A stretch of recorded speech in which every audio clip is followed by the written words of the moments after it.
Let's talk about bundling now.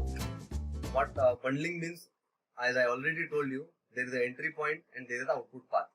So bundling is nothing but output path. Entry point is not a bundling. Bundling means after going through all the dependency graph is all the files, required files, it will bundle them into one particular file, right? If there are 10 JS files, it will give you only one JS file. There are 10 CSS files, it will give you one CSS file and put it inside the dist folder, or this can be configurable and it can be as per your choice.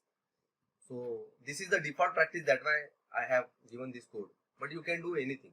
So bundling refers to the static bundling of particular files and folders and all the dependency graphs, and putting it inside the index.html so that it should work properly. Okay, the arrow shows entry point and the bigger arrow shows the output path.